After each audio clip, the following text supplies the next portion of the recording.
ఎందుకని షాపాతు కుమారుడైన ఎలీషా మీద చేతులు ఉంచమన్నాడు? ఇంకెవరు కనపడలేదా? కనపడలా. ఎందుకంటే షాపాతు కుమారుడైన ఎలీషా దేవునితో వ్యక్తిగత సాంగత్యం చేస్తున్నాడు. 12 అరకలతో దున్నిస్తూ 12వ అరక తాను దున్నుతూ ఒక పక్క కష్టపడి వ్యవసాయం చేస్తూనే మరో పక్క దేవునితో పర్సనల్ కాంటాక్ట్.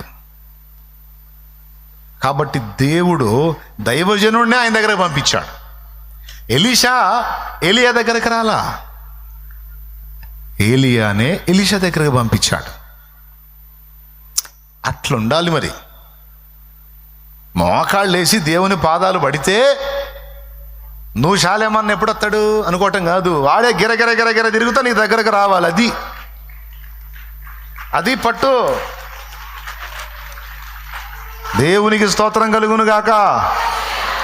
ఎందుకంటే నువ్వు సరిగ్గా దేవుని అలా కనెక్ట్ అయ్యావు అనుకో, దేవుని కనెక్ట్ అయ్యావు అనుకో, దేవుడు కదిలిస్తాడు అట్లా తన దాసుల్ని. ఇదొక్కటేనా? దావీదు గొర్రెలు కాసుకుంటున్నాడు. దావీదు సమూయేలు దగ్గరికి పోయాడా? సమూయేలే దావీదు ఇంటికి వచ్చాడా? కారణం ఎందుకని? దావీదు అన్నలు అంతమంది ఉంటే వాళ్ళెవ్వరికి లేని ధన్యత దావీదుకి ఎందుకు దక్కింది?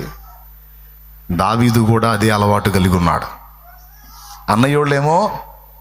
అన్నయోళ్ళేమో వేరే అనుభవాల్లో ఉంటే దావీదు వాళ్ళమ్మ బోధ, కాస్త కూస్తా వాళ్ళ నాన్న బోధ, ఎక్కువగా వాళ్ళమ్మ పెంపకం.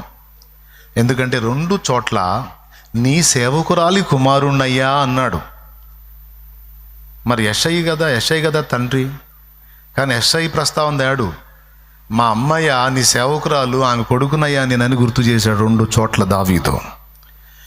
అంటే అమ్మ దావీదు తల్లి పేరు మెన్షన్ చేయబడలేదు, కానీ ఆ తల్లిని గురించి దావీదు చెప్పిన మాటను బట్టి ఆమె ఎంత గొప్పదో మనకు అర్థమవుతుంది. ఆయనకు భక్తి నేర్పింది, దేవుణ్ణి పరిచయం చేసింది, దేవునితో వ్యక్తిగత అనుబంధాన్ని ఏర్పరచుకోవటం నేర్పింది. మిగిలిన వాళ్ళు ఇళ్ళ దావీదు ఇన్నాడు, అమ్మని కాసుకున్నాడు, దేవుణ్ణి కనెక్ట్ చేసింది. ఇంకంతే. ఎక్కడికి పోయినా పొలం మీద, కొండలకు పోతున్నా, అడవులకు పోతున్నా పాటే, అడవిలోకి పోయినా పాటే, కొండల్లో ఉన్న పాటే, లోయల్లో ఉన్న పాటే. ఎక్కడ? హృదయంలో, నోటిలో. ఎవరి పాట? కొండలలో, లోయలలో, అడవులలో, ఎడారులలో, కొండలలో, లోయలలో, అడవులలో, ఎడారులలో నన్ను గమనించినావా, నన్ను నడిపించినావా, నన్ను గమనించినావా, నన్ను నడిపించినావా. యేసయ్యా, యేసయ్యా, యేసయ్యా, యేసయ్యా, నిన్నే నిన్నే కొలుతూనయ్యా, నీవే నీవే నా రాజు, నిన్నే నిన్నే కొలుతూనయ్యా, నీవే నీవే నా రాజు. యేసయ్యా, యేసయ్యా, యేసయ్యా, యేసయ్యా, యేసయ్యా, యేసయ్యా, యేసయ్యా, యేసయ్యా. హల్లెలూయా, హల్లెలూయా, హల్లెలూయా. సమూయేలుతో అంటాడు, నీ కొమ్మును తైలముతో నింపి బెత్లెహేమీయుడైన యెషయి ఇంటికి పో. ఎందుకు నాయనా? చెబుతా పో. ఇశ్రాయేలు మీద సౌలు తర్వాత రాజుగా నుండుటకు నేను ఒకని ఏర్పరచుకొని ఉన్నాను, వానిని చూపిస్తా పో అన్నాడు. పోయేటప్పుడే చెప్పొచ్చుగా, చివరి కొడుకయా వాని మీద తైలం పోయని చెప్పలా, పొమ్మన్నాడు. ఇక్కడ సమూయేలుకు ట్విస్ట్, సమూయేలుకు ఒక ఎగ్జామ్ అది. ఎందుకంటే అంతకుముందు సౌలు ఎత్తు పొడుగు చూసి దేవుడు ఏర్పరచుకున్నాడు, ఎంత పొడుగున్నాడు, ఎంతలా ఉన్నాడని మురిసిపోయాడుగా. దాన్ని కూడా లక్ష్య పెట్టవద్దని నేర్పాలి. ఇప్పుడు సమూయేలుకి పో పంపించి పెద్ద కొడుకు ఏలీయాబు, రెండోవాడు, మూడోవాడు, నాలుగోవాడు అందరినీ యెషయి తీసుకొస్తుంటే వీడు పెద్ద కొడుగా ఒడ్డు పొడుగు బాగానే ఉన్నాడు అండ్ సైనికుడు కూడా, వీడినే కోరుకొని ఉంటాడు దేవుడు అని లేకపోతే కూర్చో అని పక్క పంపించో అని నేను కోరుకోవాలా? అవునా? మరి ఎవరినైనా రమ్మని, ఇంకా రమ్మను. నువ్వు ఎత్తులో పొడుగులు చూడవాకు, నరులు పై రూపమును లక్ష్య పెట్టుదురు, యెహోవాను నేను హృదయమును లక్ష్య పెట్టుదును. నా హృదయము నెరిగిన హృదయం ఒకటి ఉందా, అది వచ్చింది లైన్లోకి, నువ్వు పిలు అంటే అందరూ అయిపోయారు. అందరూ అయిపోయారంటే ఇంకెవరయ్యా నువ్వు కోరుకున్నాడు? అడుగు యెషయిని అడుగు. యెషయి నీకు ఈ వీళ్ళే కుమారులా, ఇంకనూ ఎవరన్నా ఉన్నారా? ఇంకనూ కడసారి వాడు ఉన్నాడు, కానీ వాడు చిన్నవాడు, గొర్రెలు కాస్తున్నాడు. నీ కుమారులందరినీ నా ముందుకు రప్పించమని చెప్పలేదా? యెహోవా వీళ్ళని కోరుకోలేదయా, అతను పిలిపించాయా అన్నాడు. అప్పుడు కబురు పోయింది. ప్రవక్త వచ్చాడు, నాన్న పిలుస్తున్నాడు అనేసరి పరుగున వచ్చేసాడు. ఎందుకో ఏం సమస్య వచ్చిందో అని. వాళ్ళంత దూరంలో ఉన్నప్పుడు అదిగో దేవుడు మాట్లాడుతున్నాడు. అదిగో నేను కోరుకొనిన వాడితడే. దేవుడు కోరుకోవటం ఏందంటే ఎంత అధిక్యతది, ఎంత ధన్యత అది. ప్రభు బల్ల నువ్వు అందిస్తున్నావంటే అమ్మా, దేవుడు కోరుకోపోతే ఆ ప్లేట్ నీకు ఎట్టొచ్చిద్దరా నీ చేతికి? ఒక పరిశుద్ధుడికి ఒక అన్నం వడ్డించే ఒక ప్లేట్ నువ్వు అందించే స్థాయి నీకు ఉందంటే, దేవుడు నీకు అవకాశం నిన్ను అందుకు కోరుకోకపోతే ఒక పరిశుద్ధుడికి ఉపచారం చేసే ఛాన్స్ నీకు ఎక్కడొచ్చిద్దమ్మా? చిన్నదే కానీ పెద్దదే కానీ ఏదైనా ఒక పరిచర్య నీకు దక్కిందంటే నా తండ్రి అందుకోసం నిన్ను కోరుకున్నాడమ్మా. కోరుకొని ఏర్పరచుకున్నాడు. లేదా ఎట్లా వస్తుంది నీకు? అదే నాకు ఇప్పటికీ కూర్చొని అప్పుడప్పుడు అలా ఎట్లా కోరుకుంటావు నాయన? నువ్వు కోరటం ఏంది నాయన? అసలు ఆకాశ మహాకాశాలను సృజించిన నువ్వెక్కడా? మట్టి పురుగులో మేమెక్కడ? మమ్మల్ని కోరుకోవటం ఏందయ్యా నువ్వు? ఎందుకింత ప్రేమ నాపై, ఏమున్నది నాలో నీకై? ఎందుకింత ప్రేమ నాపై, ఏమున్నది నాలో నీకై? కలనైనా పరువలేని విలువైన ప్రేమను చూపి, ఎందుకింత ప్రేమ నాపై, ఏమున్నది నాలో నీకై? ఎందుకింత ప్రేమ నాపై, ఏమున్నది నాలో నీకై? దూతల కందని సేవా, ధూళిని నాకిచ్చినావా? దూతల కందని సేవా, ధూళినైనా నాకిచ్చినావా? జ్ఞానులమనుకున్నవారు అతిశయించి అలజడిరేపా, జ్ఞానులమనుకున్నవారు అతిశయించి అలజడిరేపా, దీనుడనగు నాకు కృపనిచ్చినావా? దీనుడనగు నాకు కృప చూపినావా? ప్రేమించే యేసయ్యా, నీవుంటే చాలయ్యా, ఎవరున్నా లేకున్నా జీవించగలనయ్యా, ఎవరున్నా లేకున్నా జీవించగలనయ్యా, ప్రేమించే యేసయ్యా.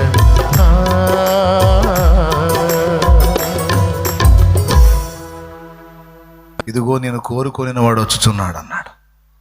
చూస్తే దావీదు గొర్రెలు కాసేవాడు. ఎందుకు దావీదుని, ఎందుకు ఎలీషాని? ఎందుకంటే ఎలీషా దేవునితో పర్సనల్ కాంటాక్ట్ కలిగి ఉన్నాడు. ఆ మధ్యలో ఇంకా ఏ భక్తుడు లేడు, దేవుడు ఆయనే ఉన్నాడు. మధ్యలో శాలేమన్ లేడు.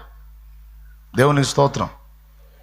ఎవరు లేరు అసలు. ఎలీషా ప్రపంచంలో ఏలియా లేడు, దేవుడు ఎలీషా, దేవుడు ఎలీషా. మధ్యలో ఏలియాని ఎంటర్ చేశాడు దేవుడు. That's all. సమూయేలు దావీదు లింక్ లేదండి. దేవుడు దావీదు, దేవుడు దావీదు, మధ్యలో సమూయేలుని ఎంటర్ చేశాడు దేవుడు. దేవునికి స్తోత్రం కలుగును గాక. ఎందుకు వాళ్ళకి ఈయనకి తేడా అయింది? దావీదుకి రాగానే చట్టుకొని లేచాడు. ఇక దేవుడు మాట్లాడుతున్నాడు. అదిగో నేను కోరుకున్నవాడు వచ్చాడు, పోయి తైలం పోయిపో, నేను ఏర్పరచుకున్న నా ప్రజల మీద రాజు ఇతడే అన్నాడు. రాజు ఇతడే అన్నాడు. అన్నలందరూ వరుసగా నిలబడితే చిన్న తమ్ముడిని నిలబెట్టి దేవుడు నూనె పోపించాడు. తమ్ముడికేమో అది ఘనత, అన్నలకేమో అవమానం. అంతేనండి.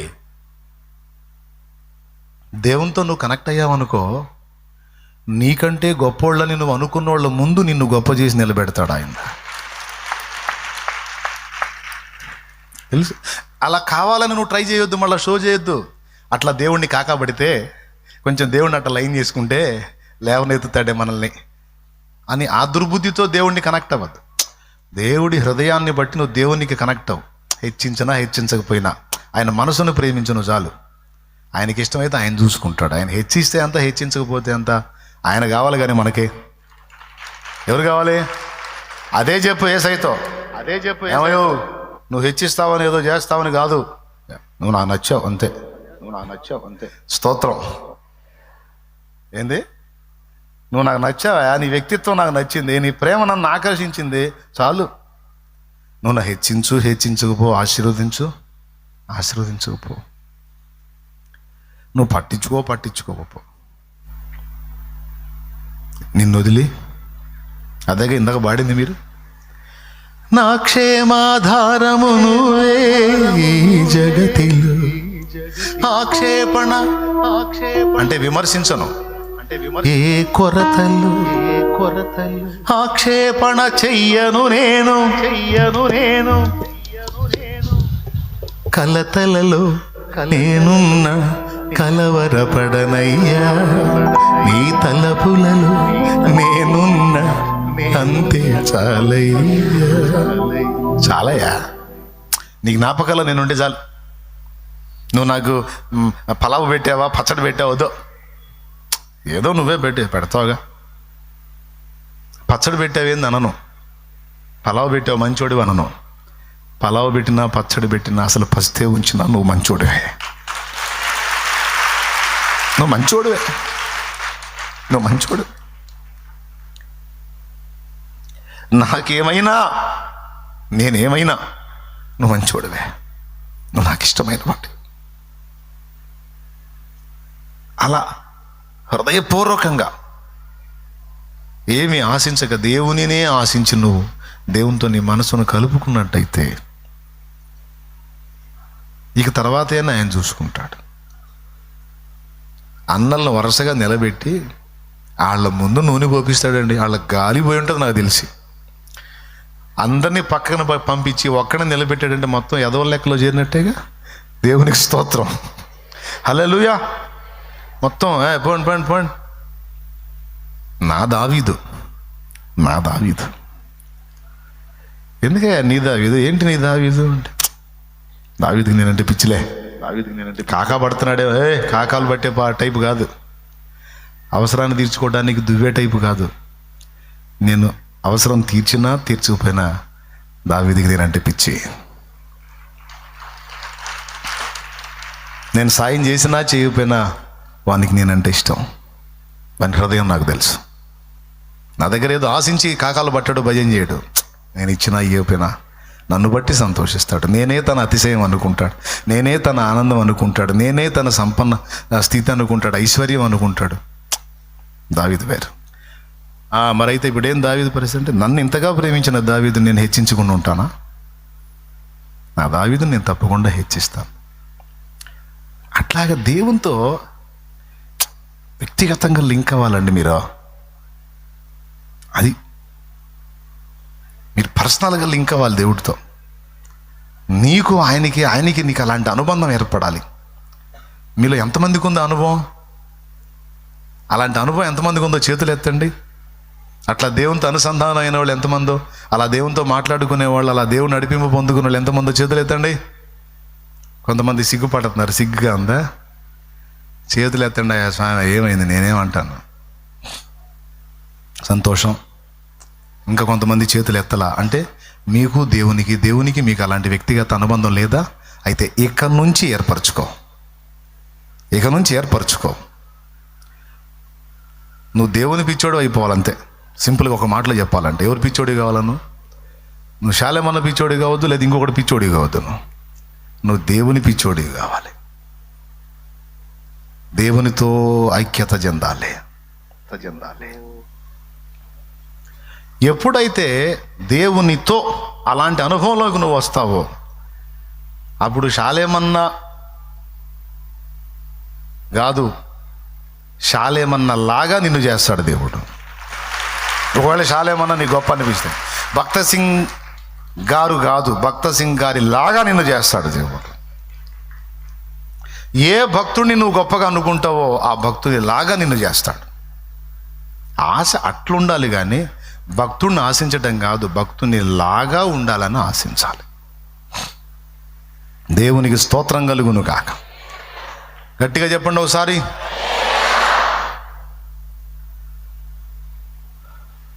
ఆ మెట్టెక్కాలి మనందరం. మీరు చెప్పండి, ఇప్పుడు శాలేమన్న కావాలా మీకు? శాలేమన్న లాగా మీరు కావాలా? ఎంతమంది కోరుకుంటున్నారు? శాలేమన్న కావాలన్న వాళ్ళు చేతులు ఎత్తండి. Thank you. ఒకళ్ళు కూడా చేయత్తలా, ఎవరు వద్దన్నారు. Thank you. కూటమైనాక నా దగ్గరికి వస్తే మర్యాదగా ఉండదు, ముందే చెప్తున్నాను నేను. వద్దన్నారు కాబట్టి కూటమి అయ్యాక దగ్గరకు వచ్చారంటే మాత్రం మర్యాదగా ఉండదు. ఓకేనా? దేవుడినే కోరుకున్నారుగా మోకాళ్ళు వేసి మర్యాదగా ప్రార్థన చేసుకోండి. నీకు రోగమైనా, నొప్పి అయినా, ఏ బాధ అయినా, అప్పైనా, ఏ తిప్పలైనా సరే మోకాళ్ళును. నేను సంతోషంగానే చెబుతున్నాను, నిజమే మీరు చెప్పింది. ఎవరు కావాలి మీకు? శాలేమన్న కావాలా? శాలేమన్న లాగా నువ్వు కావాలా? శాలేమన్న ఆశ అదే, యేసయ్య ఆశ అదే. దేవునికి మహిమ. అసలు మీరందరూ ఇట్లా తయారైతే అప్పుడు చూడాలి రాష్ట్రాన్ని కదా. ఒకరి ఈ రాష్ట్రం ఏంది, తెలంగాణ ఏంది? న్యాయమైన కోరికగా ఏముండాలి ఆశ? నిన్న ఒక భక్తుడు మాట్లాడాడు అద్భుతమైన మాట. మొన్న నా చెవిన పడింది. నేను ఆ విషయాన్ని ధ్యానించాను, మాట్లాడాను, ఆ తరహాలో మాట్లాడాను. చాలా అద్భుతమైన మాట. మా పెద్దన్న ఉన్నాడు, ఆయన మాట్లాడాడు. యెహోషువ గురించి మీకు తెలుసు. ప్రత్యక్ష గుడారం దగ్గరికి మోషే వెళితే మేఘం దిగొచ్చిద్దంట. అంటే దేవుడు మేఘములో దిగి మోషేతో ముఖాముఖి మాట్లాడతాడు. దేవునికి స్తోత్రం. ఇశ్రాయేలు సర్వ సమాజము గుడారపు వాకిళ్ల దగ్గరకు వచ్చి దేవుడు ఒక మనుషునితో, తన స్నేహితునితో మాట్లాడినట్లు మాట్లాడుతుండటం చూచి గుడారపు ద్వారం దగ్గర వాళ్ళు యెహోవాకు నమస్కారం చేశారట, సాగిలపడ్డారు, మహిమపరిచారు. చూస్తారా వచనం? నిర్గమాకాండం 33వ అధ్యాయం 9వ వచనం నుండి చదువు నాన్న. మోషే ఆ గుడారములోనికి పోయినప్పుడు మేఘస్తంభము దిగి ఆ గుడారపు ద్వారమందు నిలువగా యెహోవా మోషేతో మాట్లాడుచుండెను. ప్రజలందరూ ఆ మేఘస్తంభము ఆ గుడారపు దయచేసి బాగా వినండి. నిజంగా దేవుణ్ణి ప్రేమించే వాళ్ళు ఈరోజు ఈ విషయాలని జాగ్రత్తగా వినాలి, పోగొట్టుకోవద్దు. ప్రజలందరూ ఆ మేఘస్తంభము ఆ గుడారపు ద్వారమును నిలుచుట చూచి లేచి ప్రతివాడును తన తన గుడారపు ద్వారమందు నమస్కారము చేయుచుండిరి. మనుషుడు తన స్నేహితునితో మాట్లాడునట్లు యెహోవా మోషేతో ముఖాముఖిగా మాట్లాడుచుండెను. తరువాత అతడు పాలెములోనికి తిరిగి వచ్చుచుండెను. అతని పరిచారకుడును నూను కుమారుడునైన యెహోషువ అను యవనస్తుడు గుడారములో నుండి వెలుపలికి రాలేదు. ఆ మాట ఆలోచించాల్సిన మాట. దైవజనుడు ప్రత్యక్ష గుడారం దగ్గరికి వెళ్ళాడు. బాగా వినండి. దైవజనుడు ప్రత్యక్ష గుడారం దగ్గరికి వెళ్ళాడు. మేఘములో నుండి యెహోవా దిగి మాట్లాడుతున్నాడు. దేవుడు ప్రత్యక్ష గుడారం ద్వారం దగ్గర మేఘం దిగింది. అందులో నుంచి మోషేతో దేవుడు మాట్లాడుతున్నాడు. ఈ దృశ్యం చూసి ఇశ్రాయేలు సర్వ సమాజము గుడారాల ద్వారం దగ్గరికి వచ్చి యెహోవాకు నమస్కారం చేశారంట. అబ్బా, ఎంత గొప్ప విషయం ఇదని. ఇద్దరు, ఒక ఆయనేమో ప్రత్యక్ష గుడారంలో ఉన్నాడు, ఒక బృందమేమో గుడారం వాకిళ్లలోకి వచ్చి జరుగుతున్నది చూసి దేవుని మహింపరుస్తున్నారు. యెహోషువకి ఎంత నిర్లక్ష్యం అండి. గుడారంలో నుంచి వెలుపలికి రాలేదట యెహోషువ అనే యవనస్తుడు. ఎంత గర్వం. దైవజనుడు గురువు గారు పోయి ప్రత్యక్ష గుడారంలో దేవునితో మాట్లాడుతుంటే అందరూ సర్వ సమాజం వచ్చి వాకిళ్ళ దగ్గర నిలబడి సాష్టాంగపడి నమస్కారాలు చేస్తుండే యెహోషువ గుడారంలో ఉంటావేంటి? ఆశ్చర్యం చెప్పనా? ఈ వాకిళ్ళ దగ్గరకు వచ్చి వందనాలు చేసి నమస్కారాలు చేసేవాళ్ళని నేను కోరుకోవాలి. నన్ను వాడుకో అన్న, నీతో వ్యక్తిగత సహవాసం చేస్తాను. నేను కూడా నేర్చుకుంటా ఆ సాధన. నేను కూడా గడుపుతా నీతో. నేను కూడా ఏకాంతంగా గడుపుతా తండ్రి నీతో. నీ సాంగత్యం నాకు కావాలి ప్రభు. యెహోషువ కావాలి దేవుడికి. మోషే దేవునితో మాట్లాడుతుంటే చూసి మోషేని దేవుణ్ణి పొగిడేవాడు కాదు. మోషేలాగా నేను కూడా కావాలి అనే యోధులు కావాలి దేవుడికి. కానీ ఎక్కువ మంది మెజారిటీ పొగిడి ఊరుకుంటారు. చాలామన్నా అబ్బా అసలు మావలేవారు, అసలు మావలే. నీ పొగడ్తలకు ఒక నమస్కారం, నీ భజనకు ఒక డబల్ భజన. నాకు భజనలు వద్దు నాన్న. నువ్వు కొంతైనా ఈ మెట్టుకు వస్తావా రావా మర్యాదగా అది చెప్పు. నాకు ఈ పై షోలు వద్దు. నువ్వు కొంతైనా ఈ మెట్టుకు వస్తావా రావా అది కావాలి నాకు. మోషేని చూసి రోషం తెచ్చుకున్నాడు. మోషే కోసం దేవుడు కదిలినప్పుడు యెహోషువ కోసం ఎందుకు కదలడు? నా దేవుడు నా కోసం కూడా కదులుతాడని దేవుణ్ణి పెనేసుకున్నాడు. ఏలియా దేవునితో మాట్లాడతాడు, ఎలీషా కూడా దేవునితో మాట్లాడతాడు. ప్రవక్తల శిష్యులు వచ్చి నీ గురువుని ఈరోజు ఆరోహణం చేయించబోతున్నాడు, నీకు తెలుసా అంటే నాకు తెలుసు, నోరు మూసుకుంటా అన్నాడు. ఎలీషా ఇక్కడ ఆగిపో, దేవుడు నన్ను అక్కడికి పొమ్మంటున్నాడు. యెహోవా జీవంతోడు, నీ ప్రాణంతోడు, నిన్ను వదలలేదుగా. తను అనుకున్నది సాధించుకున్నదాకా వదల్లా. ఆ తర్వాత వదిలేశాడు.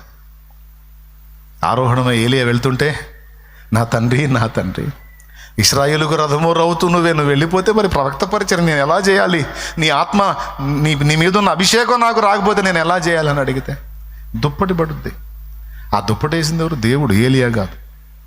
దేవుడే ఇచ్చాడు. ఎలీషాని మొదట కలుసుకున్నప్పుడు ఏ దేవుడు ప్రేరేపించి ఏలియా చేత దుప్పటి వేసాడో ఎలీషా మీద, ఫైనల్లో అదే దుప్పటి ఎలీషాకి పర్మనెంట్గా ఇచ్చేసాడు.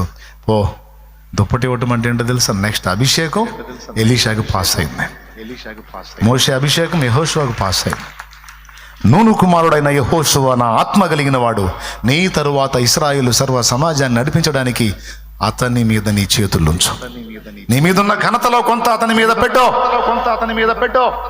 నా ఆత్మ కలిగిన వాడు. ఎట్లా చూసావు దేవా నువ్వు? గుడారంలో కూర్చొని ఏం మూలుగుతున్నాడో తెలియదా ఆయనకి? అంజూరపు చెట్టు కింద నతనీయేలు ఏం మొర్ర పెడుతున్నాడో తెలియదా యేసయ్యకి? నతనీయేలు, నీవు ఆ అంజూరపు చెట్టు కింద ఉన్నప్పుడే నిన్ను చూచి తినే. నాయనా, నీ హృదయవాంఛ నా దేవుడు ఎరుగును, నీ కన్నీరు నా దేవుడికి తెలియను. కాబట్టి ఇది గుర్తుపెట్టుకోవాలి. శిష్యులుగా తయారవ్వాలి, విశ్వాస యోధులుగా ఒక జీవము గల సంఘములో అలాంటి వ్యక్తులు లెగుస్తారు. అదే జీవం గల సంఘం. నా ఆశ ఏంటంటే మీరందరూ అట్టివారు అయి ఉండాలని. అందరూ ప్రసంగికులు కాకపోయినా అందరూ దేవుని పనిలో ఏదో ఒక పాత్ర పోషించే యోధులుగా తయారు కావాలని నా కోరికయా తప్ప తప్ప అన్యాయమా, అనవసరమా, న్యాయమేనా? రెండు చేతులు ఎత్తి స్తోత్రం చెప్పు. న్యాయం అంటే, ఎందుకంటే నన్ను నమ్మి నా పెంపకంలోకి నడిపించబడ్డారు, దేవుడే తీసుకొచ్చాడు. మరి మిమ్మల్ని దేవుని కొరకు తయారు చేయకపోతే రేపు నన్ను పట్టుకొని తిట్టడా? దరిద్రుడా, ఏం చదువు నేర్పేవరా పనికిమాలోడా? ఎవరికి అలవాటు చేసావురా? నాకు అలవాటు చేయడాన్ని నీ దగ్గరికి పంపిస్తే నీకు అలవాటు చేసుకున్న దరిద్రుడా పనికిమాల ఎదవా అంటాడు. స్తోత్రం. దేవునికే స్తోత్రం. అట్లా కాకుండా నేను మిమ్మల్ని ఆయనకి అలవాటు చేశాను అనుకో, మీరు నా వల్లే నా దేవునికి కనెక్ట్ అయ్యారనుకో, నన్ను దగ్గర తీసుకొని ముద్దు పెట్టుకుంటాడు యేసయ్య. బాగా పెంచావురా, బాగా పెంచావు, నా బిడ్డల్ని నాకు ఐక్యపరిచావురా. నేను నీకు ఇచ్చిన ఆత్మలో ఒక ఆత్మను కూడా పోగొట్టకుండా బిడ్డలందరినీ నాకు కనెక్ట్ చేసి మొత్తం నా దగ్గరికి చేరేటట్టు చేసావు నా కుమారుడా, రా అని పిలిచి అసలు ముద్దు పెట్టుకుంటాడు ఆయన. ఇక ఒక్కసారి అలా దగ్గర తీసుకొని ఆయన ముద్దాడాడంటే ఇక ఈ జన్మకి ఇంకేం కావాలా? ఇంకేం కావాలండి? విశ్వమే ఆశ్చర్యపోయింది ఆ సన్నివేశం చూసి. మమతానురాగాలే వరమాలగా చేబూని ప్రియమారను చేరగా, మమతానురాగాలే వరమాలగా చేబూని ప్రియమారను చేరగా, నా శిరము నీ ఎదుట వంచెనుగా, శిరము నీ ఎదుట వంచెనుగా, దీవెనలతో నన్ను ముంచెరుగా. యేసయ్య నా దేవ, నీవే లోకం కావా, గుండెల్లో నీవు నిత్యం నిలిచేను, నా గుండెల్లో నీ ధ్యాసే నిండిపోయేను. ఏమంటే ఇదిగో వీడు నా కొడుకు లేరా, వీడికి ఎప్పుడు నేనేం చెబుతాను అడగండి.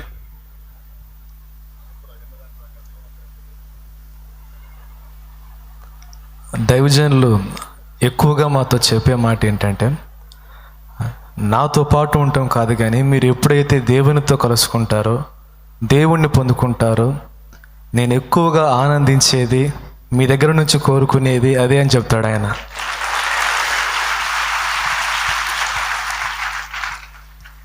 నేను శారీరకంగా కన్నబిడ్డ అండ్ ఆత్మీయంగా కూడా కన్నబిడ్డ. వాడి నుంచి ఆశించిన, మీ నుంచి ఆశించిన నా తండ్రి నాకు ఇచ్చిన ఆత్మీయ పిల్లలు మీరందరూ. వయసులో పెద్దోళ్లే కావచ్చు. మా అమ్మ మా నాన్న నాకు జన్మనిచ్చి తల్లిదండ్రులు అయినప్పటికీ ఆత్మీయంగా నేను కన్న పిల్లలు వాళ్ళు. ఆత్మీయంగా నేనే వాళ్ళకి తండ్రిని, తెలుసా? అట్లాగా వయసులో మీరు నాకంటే పెద్దోళ్ళైన దేవుడు నాకు ఇచ్చిన ఆత్మీయ పిల్లలు మీరు. మీ అందరినీ కూడా యోధులుగా తయారు చేయాలి, యోధులుగా తయారు చేయాలి, సత్య సంబంధులుగా తయారు చేయాలి, దేవునితో అంటుకట్టబడిన వాళ్ళుగా తయారు చేయాలి, దేవుని పాత్రలుగా, దైవజనురాండ్రుగా, సువార్థికులుగా, దేవుని కొరకు పరిచర్య చేసే యోధులుగా, ఆత్మల సంపాదకులుగా, ఆత్మలకు రక్షణకరమైన వ్యక్తులుగా మిమ్మల్ని చూడాలనేది నా ఆశ, నా ఆరాటం, అదే నా పోరాటం, నా ప్రార్థన.